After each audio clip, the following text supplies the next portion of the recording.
Bom dia, boa tarde, boa noite, meus queridos e minhas queridas. Estamos de volta com mais um vídeo do Pet Me Ajuda e hoje para falarmos um pouquinho sobre as funções pares e ímpares.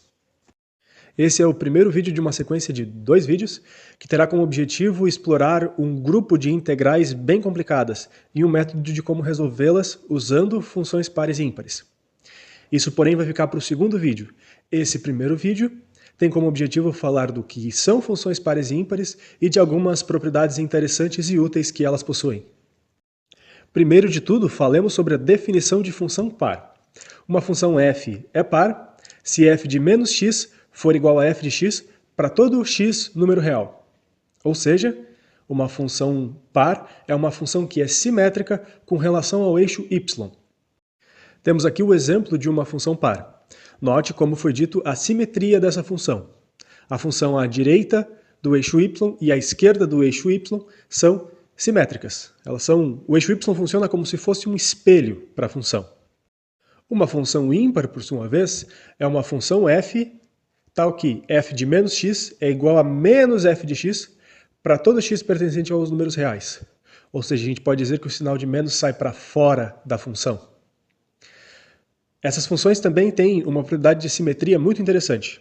O seguinte gráfico é um exemplo de um gráfico de uma função ímpar. Note que existe uma simetria similar ao da função par. A porção da função que está à direita do eixo y é similar à porção da função que está à esquerda do eixo y, com o único detalhe de que a porção à esquerda do eixo y está refletida com relação ao eixo x. As funções pares e ímpares possuem uma propriedade muito interessante quando associadas com integral. Falemos primeiro das funções ímpares. Especificamente sobre a integral de menos a até a, sendo a um valor real qualquer, de f de x, onde f de x é uma função ímpar. Lembremos que a integral definida representa a área líquida entre o gráfico de uma função e o eixo x.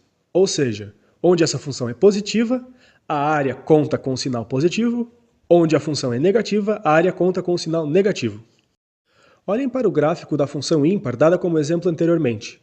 Notem que, para qualquer área à direita do eixo y, acima do eixo x, existe à esquerda do eixo y uma área de mesmo tamanho abaixo do eixo x.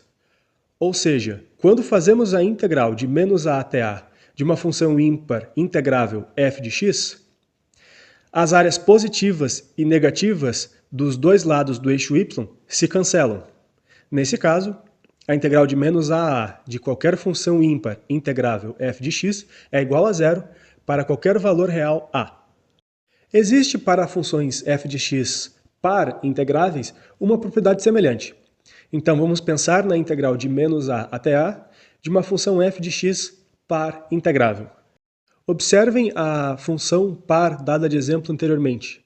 Notem que, para qualquer área à direita do eixo y, existe a mesma área à esquerda do eixo y com o mesmo sinal. Ou seja, se a área de um lado está acima do eixo x, do outro lado também estará. Se está abaixo do eixo x, do outro lado também estará. Então, se fizermos a integral de menos a até a de uma função par integrável f de x, então isso será igual ao dobro da integral de 0 até a dessa função f de x.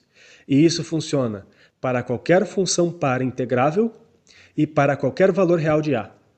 Outra propriedade muito interessante das funções pares e ímpares é o fato de que qualquer função real f de x pode ser escrito como a soma de uma função par com uma função ímpar. Vamos ver como que isso é possível. Primeiro de tudo, consideremos uma função real f de x. Notem que f de x é igual a f de x sobre 2 mais f de x sobre 2. Uma função é igual à soma de duas metades dela. Podemos, além disso, somar e subtrair f de menos x sobre 2 a essa parcela. Como f de menos x sobre 2 menos f de menos x sobre 2 é igual a zero, estaremos somando zero à nossa função e, portanto, não estaremos alterando ela. Como os denominadores são todos iguais, podemos juntar f de x sobre 2 mais f de menos x sobre 2 em uma fração, e podemos juntar o outro f de x sobre 2 e menos f de menos x sobre 2 em outra fração, escrevendo assim f de x como a soma dessas duas frações que vocês estão vendo. O interessante é que uma dessas duas frações representa uma função par e a outra representa uma função ímpar. Vamos verificar que isso é verdade. Como que nós faremos isso? Faremos isso trocando x por menos x em cada uma dessas duas grandes frações para ver o que teremos. Na primeira parcela, vamos trocar x por menos x, e assim ficaremos com f de menos x mais f de menos menos x dividido por 2. Lembremos que menos menos x é igual a x. Assim sendo, ficamos com f de menos x mais f de x sobre 2. Invertendo a ordem da adição, ficamos com f de x mais f de menos x sobre 2. Notem que esse é justamente o primeiro termo.